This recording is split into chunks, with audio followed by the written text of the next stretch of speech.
Cordial saludo a toda nuestra audiencia que nos sigue en las redes sociales, en este Facebook Live. Como todos los martes tenemos un espacio para los candidatos y precandidatos a la presidencia. Hoy tenemos la visita a la revista Semana de uno de esos precandidatos a la presidencia. Se trata de Carlos Caicedo. Puede que para parte de la opinión pública, sobre todo en el interior del país, su nombre no sea tan familiar, pero detrás de él pues hay una trayectoria política de más de 20 años de carrera. Nació en Aracataca, en la tierra del Nobel García Márquez, y su carrera política pues se ha movido mucho dentro de la tendencia de izquierda. Carlos Caicedo pues hizo parte de la Unión Patriótica en sus comienzos, fue candidato a la constituyente del 91, incluso fue vocero en el proceso de paz del gobierno con el ELN en los años 90. Aspiró al Consejo de Santa Marta y su primer gran cargo de elección popular fue como alcalde de la capital del Magdalena. Sin embargo, pues antes tuvo una trayectoria académica muy importante porque fue durante más de una década rector de la Universidad del Magdalena, que logró consolidarla, digamos, pasarla de ser a ser una de las mejores universidades del país, aunque su gestión pues le significó muchas enemistades políticas.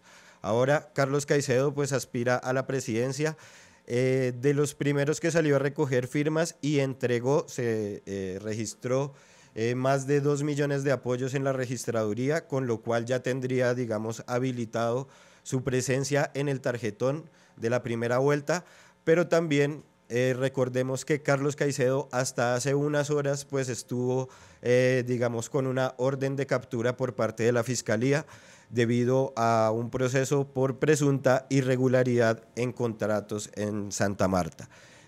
Carlos Caicedo, bienvenido a Bogotá, bienvenido a la revista Semana. Y bueno, para empezar, hablemos un poco de esa trayectoria, profundicemos un poquito de cómo ha sido su carrera y para que de pronto al interior del país conozcan un poco más de su nombre. Cordial saludo para todos y todas los que nos siguen en este momento en el Facebook Live de la revista Semana. Gracias por la invitación, Rodrigo. Cordial saludo también para Daniel. Bien, como lo decía, nací en Aracataca, fui criado en Santa Marta, estudié en el sistema público desde el preescolar, allí en esa ciudad, en la capital del Magdalena, y luego ingresé a la Universidad Nacional de Colombia a estudiar Derecho. Allí, por supuesto, estuve participando de las causas universitarias, estudiantiles, y participé de diversas organizaciones estudiantiles de orden nacional. Inclusive presidí el Comité de Derechos Humanos de esa universidad. Más adelante, con la crisis que se suscitó en Colombia por los magnicidios a candidatos presidenciales, surge el movimiento de la séptima papeleta como una alternativa para encontrar una solución institucional, provocando una constituyente y, por supuesto, posterior a esto, la adopción de una constitución, la Constitución del 91. De manera que fui parte de ese movimiento, el de la séptima papeleta, y posterior a al impulso de esa iniciativa, estuve en la lista de convergencia que se organizó, que tú bien decías, con la personería de la Unión Patriótica, siendo yo miembro de un movimiento, el Movimiento a Luchar.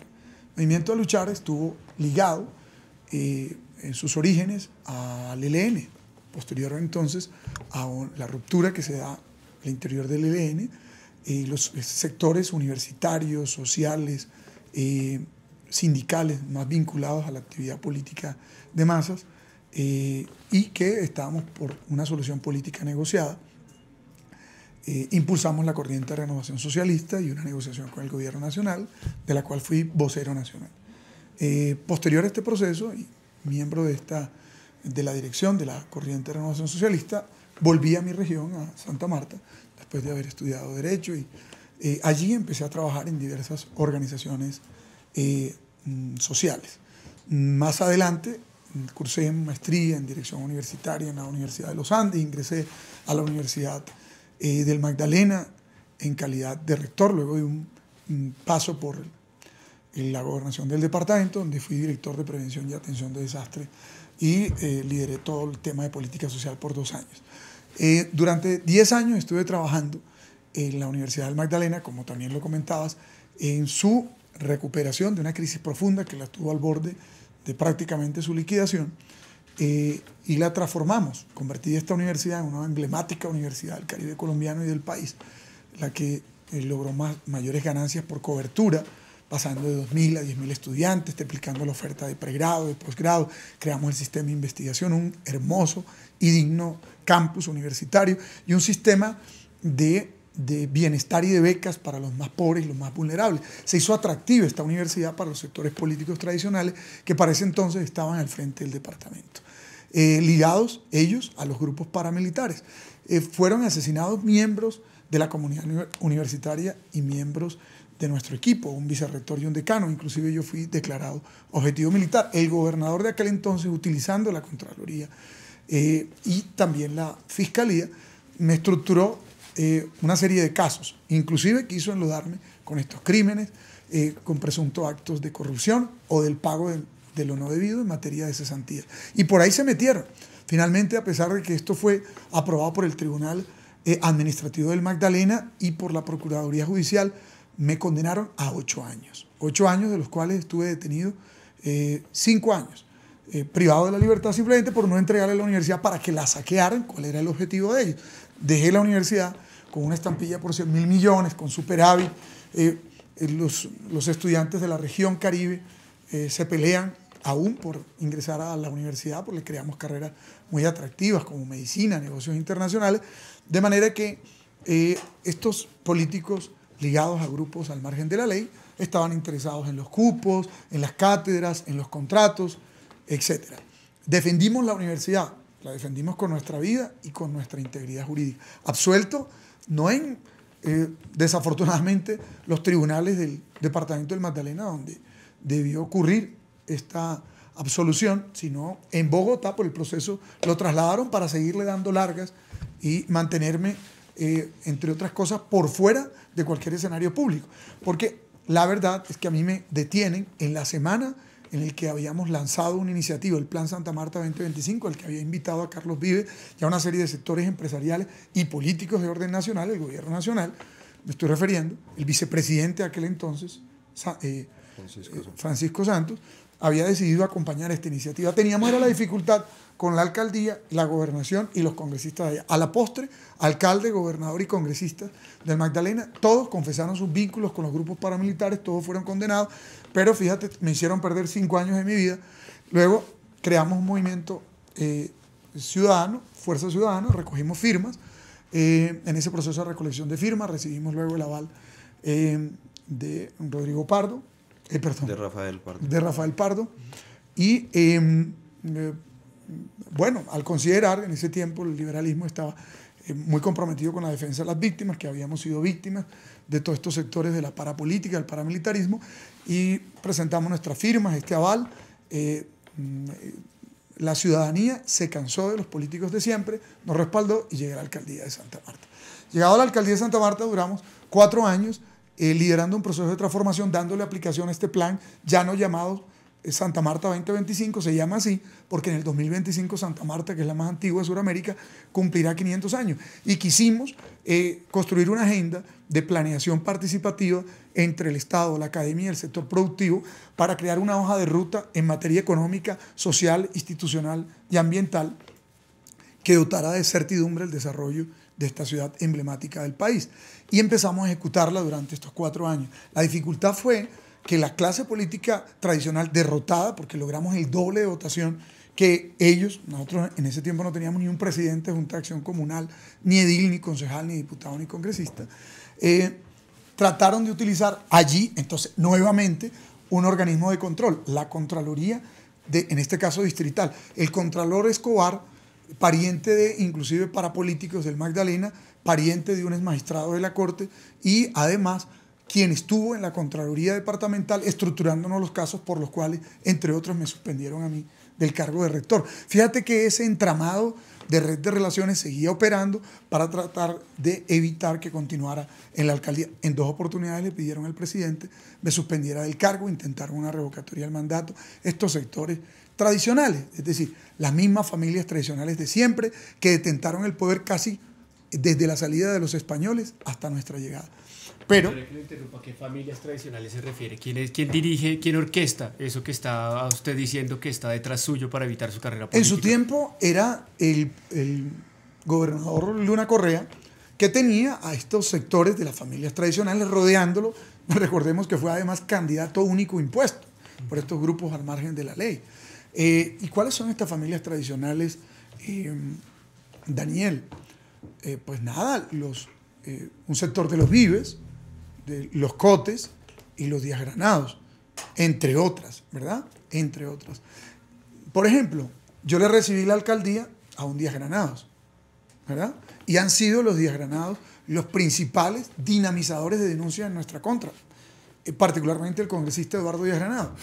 Él le recibía a su vez a los Cotes, y los Cotes, Zúñiga, porque la verdad es que no solo gobernaba el alcalde Zúñiga, que fue condenado por paramilitarismo, el esposo de la hoy gobernadora Rosa Cotes, sino que estaban los hermanos de la gobernadora Rosa Cotes, es decir, estos señores que han detentado el poder y han salido siempre impunes de todo este proceso de estar manejando los hilos de decisiones determinantes, de recursos determinantes y de contratos determinantes en Santa Marta, en el pasado y ahora en el departamento del Magdalena.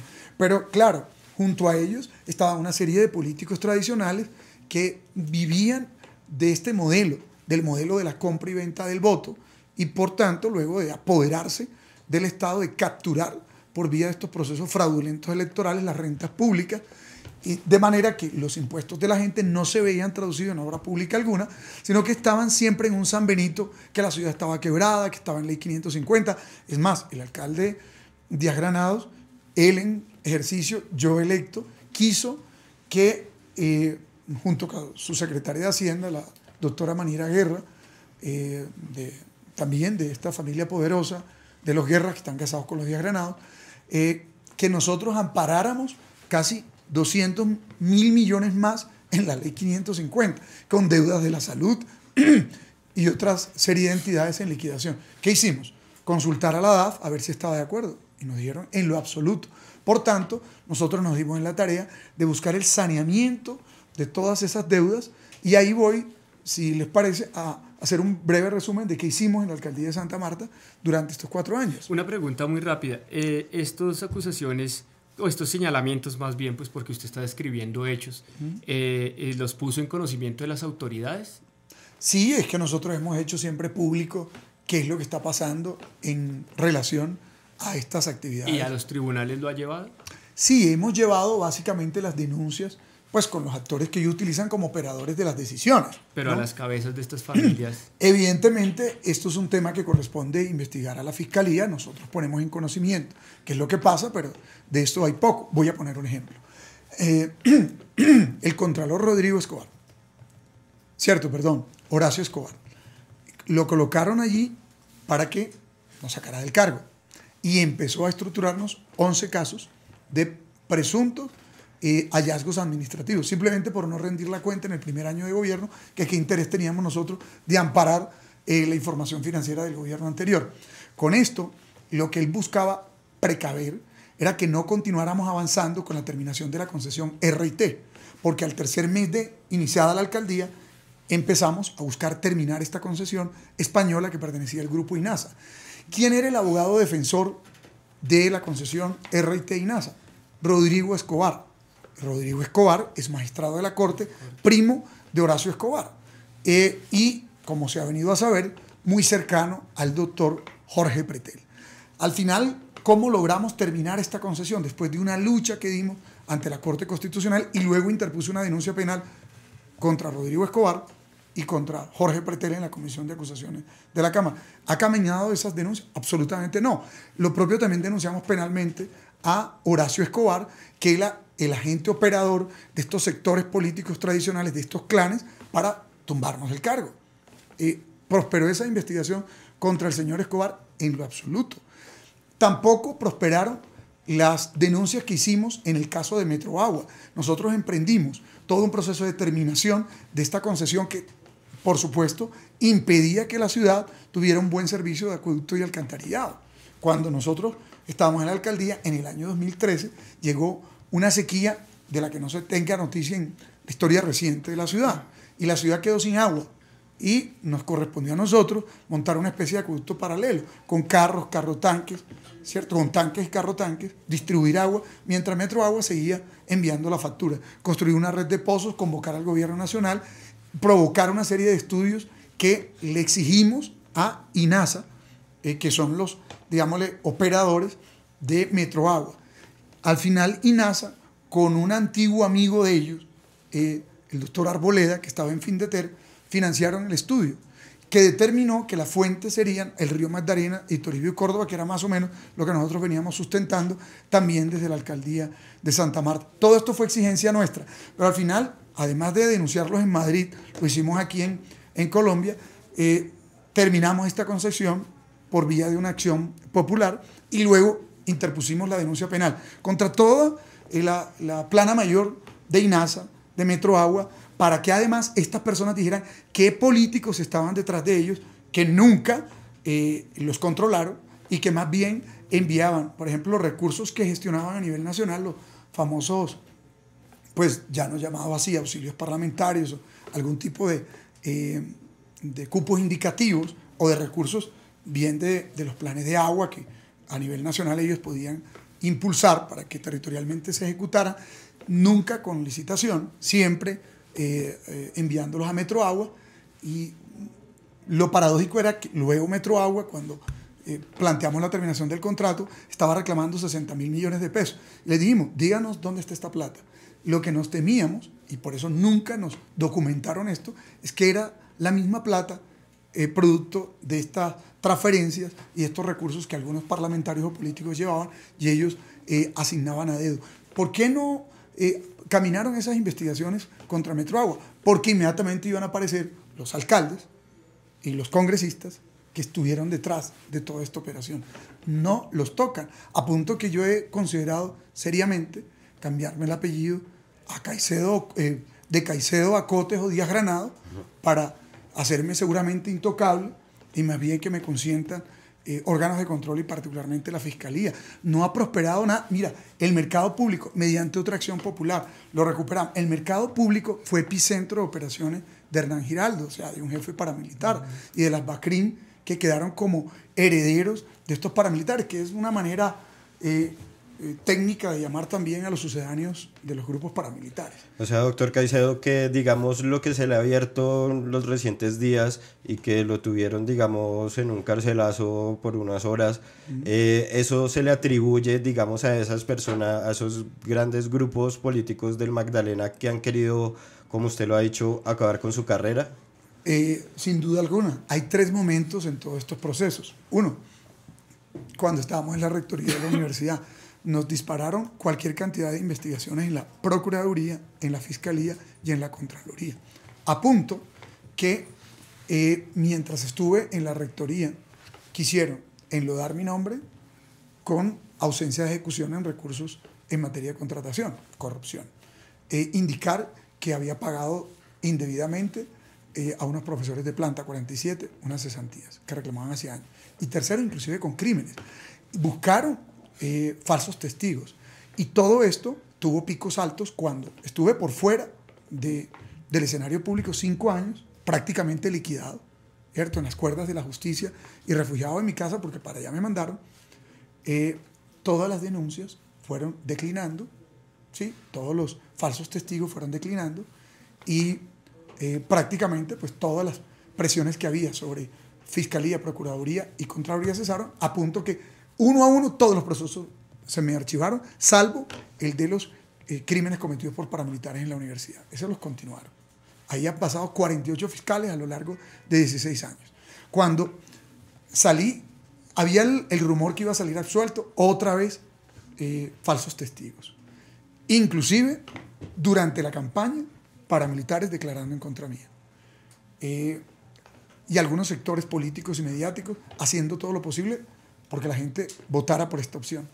Los doblamos en votación y vino el segundo momento durante la alcaldía. En la alcaldía, entonces, otra vez, a través de la Contraloría, para ver cómo nos sacaban del cargo. Y el Consejo fue activo en bloquear cada una de las iniciativas que les presentaba. Durante 3 años fueron hundiendo cualquier cantidad de proyectos de acuerdo a punto que la comunidad apeló a la tutela para que pudiéramos adicionar recursos que a la postre sirvieron para ejecutar programas en salud, en educación y en equipamientos como parques. El tercer momento es cuando anuncio que voy a recoger firmas a la Presidencia de la República. Y de 6 investigaciones que tenía yo en la Fiscalía,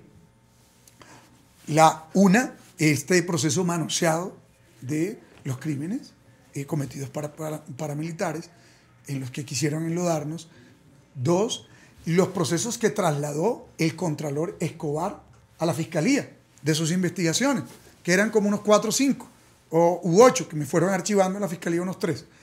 Pero es inusitado el número de investigaciones, que lastimosamente no tengo aquí un gráfico para presentárselos, pero con certeza les digo, son 28, y son de esas 28, 21 que han estructurado en este último semestre y reasignaron el 15 de septiembre a este fiscal que trajeron atropelladamente de Cartagena, siendo allá defensor público, no era fiscal, y lo nombraron para que liderara las investigaciones en mi caso.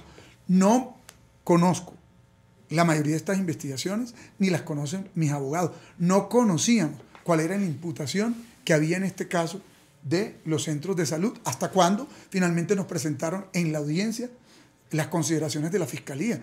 ¿En qué Estado de Derecho estamos cuando te capturan para imputarte cargos, pero resulta que a pesar que tú has enviado comunicación al fiscal general Néstor Humberto Martínez, al director seccional de Fiscalía Vicente Guzmán, al fiscal de conocimiento Salustiano Fortis, por escrito, personalmente fui y le dije, aquí estamos listos, somos un libro abierto, siempre hemos rendido cuenta, Contraloría, Procuraduría, Fiscalía, díganos de qué se trata, pero hay un rumor que nos quieren capturar en el preludio de los Juegos Bolivarianos para dar el traste con este proyecto exitoso que modestamente hay que decirlo, gestioné para Santa Marta y para Colombia.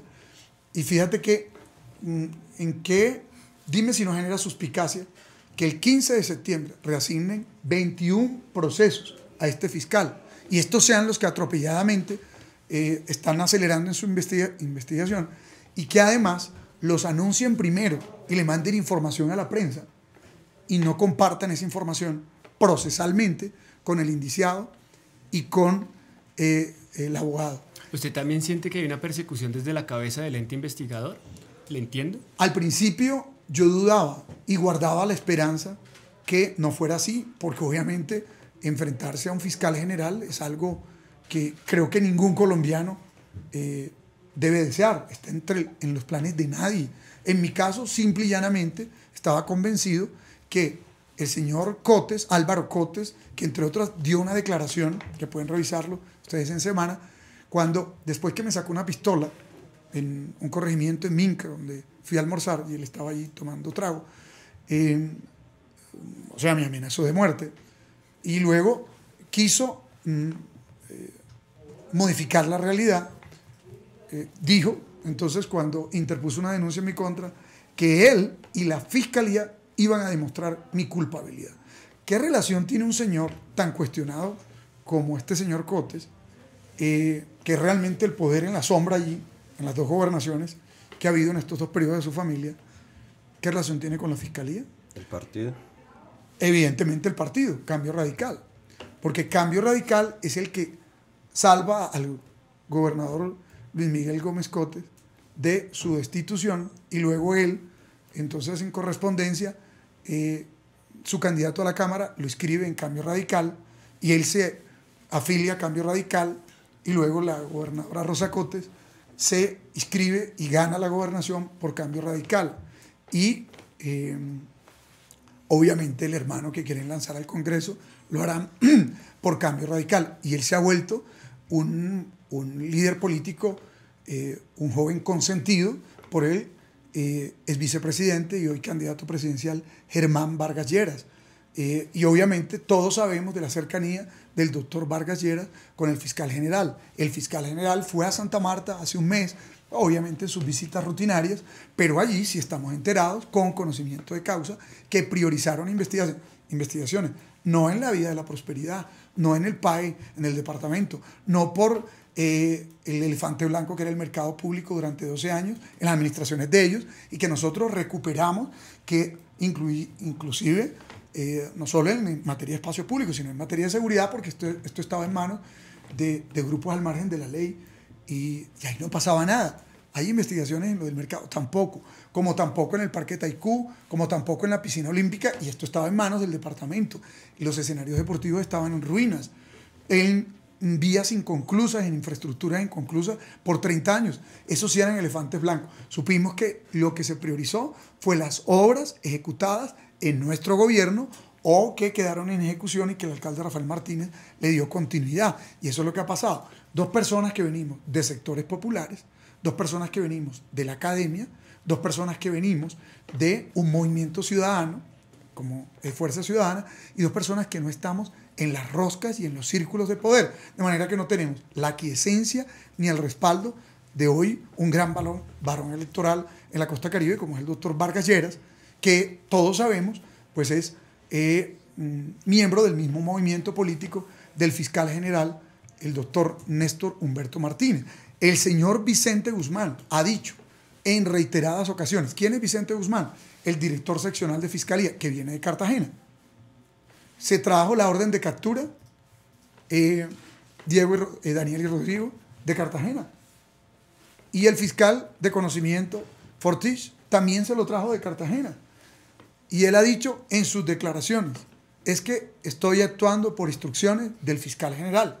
Entonces, es evidente, y además ha habido anuncios en medios del fiscal general, que en Santa Marta iba a dar positivos. Nunca se le escucha hablar del departamento.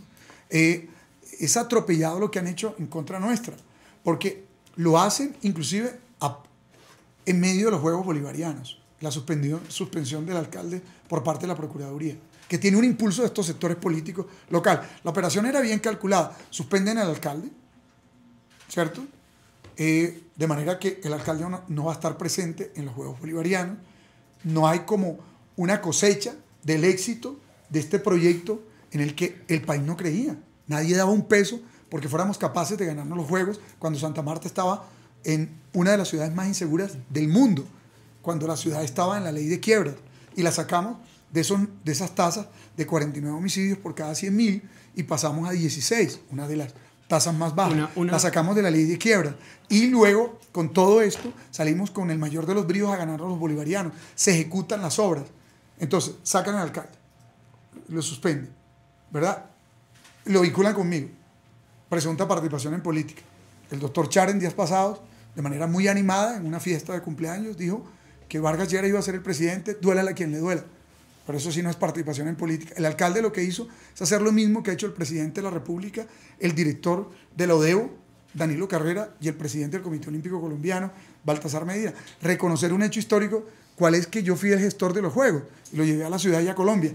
Y fíjese que entonces, por esas declaraciones, y porque yo estuve invitado a algunos eventos, dicen que es participación en política.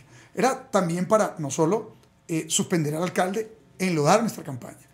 Y el rumor de las capturas, que se hicieron efectivas después de los Juegos Bolivarianos. Y ahora usted revisa cualquier medio de comunicación y dice, el precandidato presidencial Caicedo, que ha sido el que más firmas recogió de los alternativos, que tiene líos con la justicia, que está entre las cuerdas judiciales, que tiene investigaciones por contratación. Es decir, se trataba de enlodar nuestro nombre, de hacer un show mediático, un falso positivo, de crear una mácula y una duda, un manto de duda sobre nosotros. Ya lo han venido logrando. Esto es una operación arbitraria de un fiscal que dispara investigaciones a diestra y siniestra simplemente porque le da la gana a nivel local, de un director seccional de la Fiscalía que tartamudea cuando le preguntan ¿por qué no los escuchó? No, es que lo que se ha dicho, y ahí está registrado en medios, es que el fiscal general ha estado impulsando estas investigaciones. No quiero creer que es porque efectivamente así lo ha solicitado Vargas Lleras para sacarnos del camino. En la región Caribe ya estamos registrando las encuestas como el cuarto en intención de voto. El doctor Vargas Lleras, con toda su trayectoria histórica, está de segundo y nosotros de cuarto, a un punto de diferencia del tercero. con 9 puntos, estamos ahora. Doctor Caicedo, pero usted, ahora que habla de los Juegos Bolivarianos, ¿usted no cree que se equivocó de pronto, se excedió un poco de haber estado en la inauguración de esos escenarios, sobre todo porque lo iban a vincular con participación política del actual alcalde, o digamos sacar provecho de algo que todo el mundo le ha reconocido, pero sacar provecho ahora que estaba en campaña? Rodrigo, hay que ser claros. Estaba en proceso de recolección de firmas, aún inclusive soy precandidato porque la registraduría debe reconocer nuestra candidatura luego de la verificación de firmas. En el periodo de los Juegos Bolivarianos no se recogió firma alguna durante el mismo, nadie estuvo con propaganda, con publicidad, y hay que decir una cosa, asistí a los actos de inauguración de escenarios y aún a los mismos Juegos, por invitación de la Organización Deportiva Bolivariana, la ODEBO, y el Comité Olímpico Colombiano, que son los dueños de los Juegos. Es que los dueños de los Juegos no es el gobierno nacional ni la alcaldía, son los financiadores como en cualquier parte del mundo, pero los olímpicos lo financia un país y una ciudad, pero luego la organización, las pruebas, las competencias, pertenecen a la organización o bien al Comité Olímpico Internacional, a la Organización Deportiva Panamericana, Suramericana, Centroamericana, o en este caso Bolivariana. Esto fue lo que ocurrió. Yo asistí en mi condición de ciudadano, de gestor de los Juegos, de invitado, recibí una condecoración de ellos. ¿Dónde está el reproche? Sí, es decir, yo no puedo dejar de ser ciudadano, ni dejar de ser samario, ni dejar de ser una persona que se emociona como cualquier otro colombiano con lo que pasó en relación a este evento deportivo, y asistí. Allí no intervine.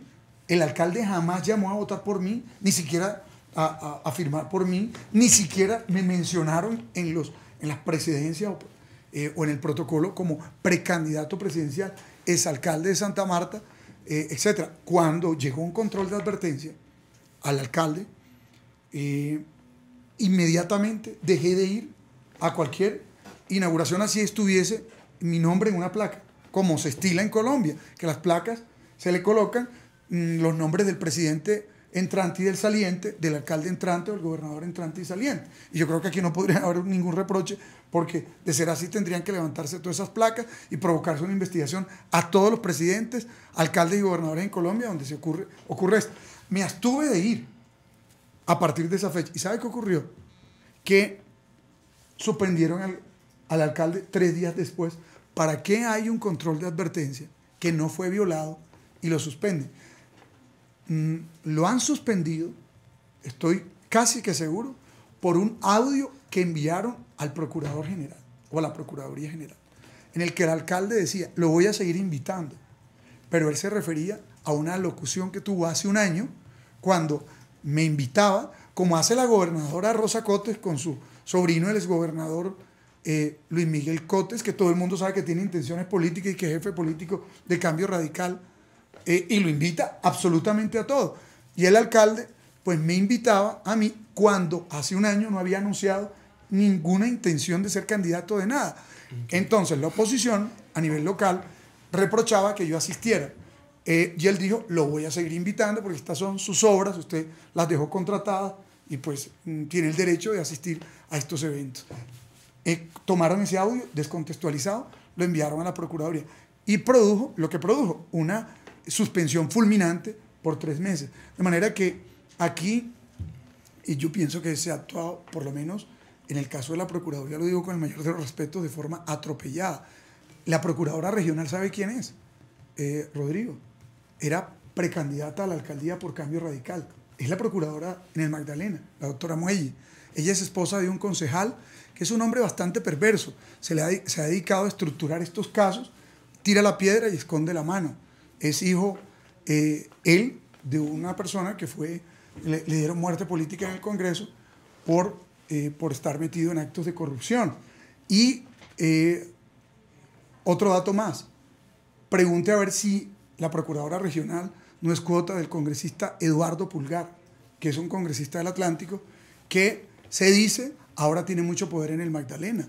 Entonces, evidentemente esto no se está impulsando por ángeles, esto no se está moviendo solo, hay operadores, hay personas que tienen interés en todo esto. Y este asunto de la Procuraduría, por lo menos a nivel territorial, sí tenía una coordinación en este otro asunto. Aparecen nombres, en este caso, de lo que pasó en la Procuraduría, cuando estuvieron estructurando la terna o los nombres para reemplazar al alcalde Rafael Martínez, del señor J. Vives, es que es increíble todo lo que se ha venido moviendo, del exalcalde Juan Pablo Díaz Granados, del señor Sergio Díaz Granados, de los Cotes. Nosotros estamos enfrentando a élites políticas y familiares y económicas tradicionales que impedían que Santa Marta progresara. Ok, digamos este recuento ya lo hemos tenido claro. Ahora vamos a hablar un poco de política para poder cerrar este Facebook Live y que usted le presente a las audiencias de semana, obviamente, cuál es el interés que usted tiene en llegar a la presidencia más allá de todos esos obstáculos que ya nos ha expresado. Contésteme rápido una pregunta de sí o no. Usted dice que lo capturaron con 2 millones de firmas en la maleta. ¿Ya las registró ante la registraduría? A mí no me capturaron con 2 millones. No, es una expresión para decir que las iba a radicar el mismo día. Sí, las firmas las radicaron, las radicó mi equipo. O sea, hoy en día mi comité inscriptor, claro, es precandidato. Claro. Y ayer lunes se le vio en la capital, en Bogotá, junto a otros precandidatos que son Clara López y Gustavo Petro. ¿Esta alianza qué busca, a qué van o qué están estructurando de aquí a la primera vuelta presidencial, que digamos va a ser el primer round electoral ya en las urnas? Bueno, como quiera que lo has dicho, presentamos las firmas por parte de nuestro comité inscriptor, pues estamos y vamos a continuar con esta campaña presidencial que tiene un origen, por supuesto, regional y costeño, pero que se proyecta a toda Colombia. Colombia, un país de regiones, ¿no? Y precisamente nosotros aceptamos la invitación que nos hiciera Gustavo Petro a la presentación de la lista que han denominado de la dignidad, aun cuando aclaramos que en relación a la lista nacional o la lista al Senado, habíamos venido avanzando en diálogos y aproximaciones con el partido Alianza Verde. Entre otras cosas, la Coalición Colombia y particularmente el partido Alianza Verde había definido que esta habría de ampliarse y me notificaron de distintas maneras que la persona que tenía consenso dentro de las 3 candidaturas y dentro de, por supuesto, particularmente el Partido Alianza Verde, y asumo que los demás movimientos, era nuestro nombre. De manera que estábamos listos para ingresar allí. Siempre en el mayor sentido unitario, que creo que es lo que debe ocurrir con los sectores alternativos, que si sumamos su intención de voto a la fecha, tiene alrededor del 60%. Asistí entonces a este evento que me pareció una iniciativa muy positiva que vamos a acompañar en las coaliciones al Congreso a nivel de Cámara, en el territorio donde tengamos presencia, particularmente en la región Caribe, y donde podamos impulsar también algunos nombres a esas listas de Cámara. Se refiere a su movimiento. De Fuerza Ciudadana. Y al de Congreso, digamos, eso ya es un tema que no, o sea, en el cual usted no entra por ahora. Congreso en Cámara, sí. Coalición con esta convergencia que se presentó el día de ayer. Y Senado, pues así lo expresamos, tenemos una aproximación, un acuerdo ya muy avanzado con Alianza Verde y con un candidato que habremos de anunciar en próximos días dentro de la Alianza Verde, que iríamos a acompañar, ¿cierto? Que es el candidato que representa a Fuerza Ciudadana. En relación a la candidatura presidencial, nos pareció una oportunidad excepcional para desde este escenario no solamente convocar a Gustavo Petro y a la doctora Clara López, quienes tienen, pues así lo he podido sentir, la mayor disposición unitaria para converger con otros candidatos alternativos, sino también, como lo hicimos ayer, y lo he reiterado en redes sociales y ahora lo hago aquí a través de Semana, al doctor Humberto de la Calle, a Sergio Fajardo, a Jorge Robledo, a Claudia López, porque si logramos que en principio estas 6 candidaturas, ¿cierto?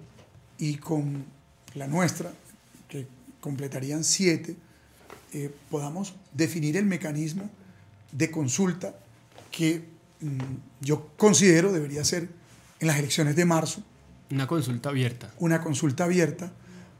Podríamos, sin duda alguna, volvernos la fuerza política de coalición, de convergencia, con mayores probabilidades de ganar en primera vuelta o, sin duda, en segunda vuelta. Una propuesta de centroizquierda para aliar todas estas fuerzas que de alguna manera han defendido el proceso de paz, votaron por el sí, tienen otro tipo de situaciones, le entiendo. Claro, una propuesta que convoque a los demócratas, a los que estamos por la paz, a los que creemos en una economía productiva con responsabilidad climática, a los que nos comprometemos y hemos empeñado nuestra vida por trabajar en la superación de la desigualdad y, por supuesto, en una agenda de equidad social para Colombia, y en los que estamos pues, dispuestos a empujar el cambio en nuestro país. De suerte pues y ese cambio supone una reforma profunda a la estructura del Estado y a la búsqueda del cuidado de los recursos públicos y a la ejecución de la misma con transparencia, como lo hemos hecho nosotros, contra toda evidencia, a pesar de los señalamientos infundados y políticos que para esta fecha nos quieran endilgar. Entonces, fíjate que en la medida en que podamos estructurar una agenda común, que yo creo que en esto no tendríamos mucho problema en ponernos de acuerdo, definiendo un mecanismo que podría ser una consulta abierta en marzo, no me cabe la menor duda que una propuesta de centro izquierda, una propuesta de los alternativos, de los independientes, de los demócratas, de los que estamos por el cambio, de los que creemos en que si hay futuro, que si hay esperanza para Colombia, nos podamos unir y ganar. Es una pregunta obligada que supongo ya usted ha contestado varias veces. ¿En esto incluirían al movimiento de las FARC? Mira, yo creo que está muy bien que Rodrigo Londoño sea candidato. Está muy bien porque precisamente ellos a través de esa candidatura pueden defender los acuerdos de La Habana y los acuerdos de Cartagena y del Teatro Colón, que pienso yo, buena parte del Congreso le quiere hacer conejo. Y yo creo que cuando se empeña la palabra, pues es para cumplirla. Y esto no solo aplica a la guerrilla, aplica al gobierno nacional, a la guerrilla desmovilizada. De manera que está muy bien que la FARC y tenga su candidato a la presidencia, Rodrigo Londoño, pues lleve esa candidatura, ojalá hasta primera vuelta, porque también sería una buena manera de evaluar y de contar pues todo el acumulado que históricamente ellos han desarrollado. Pero no con su alianza. Pues yo creo que en principio ahora tendríamos que hacer un esfuerzo por convocar y aliar a estos sectores alternativos y democráticos con los que en principio no ha sido tampoco tan fácil buscar una aproximación. Eventualmente, después que se genere un proceso de acuerdo aquí, pues habría la posibilidad para discutir nuevos actores y nuevas alianzas, pero yo creo que primero hay que agotar esta que estamos proponiendo. Bueno, pues era Carlos Caicedo Mar. Pocos lo conocíamos o conocíamos muy poco de la trayectoria de quien fue alcalde de Santa Marta y es precandidato presidencial. Y esa era la idea de este Facebook Live, que conociéramos un poco quién es Carlos Caicedo, una candidatura que ha causado mucha sorpresa, entre otras por la cantidad de firmas y de respaldos que tiene detrás, y sobre todo porque puede ser un actor principal en ese juego de coaliciones, sobre todo en el sector de la izquierda, como ya esta semana se han venido conformando.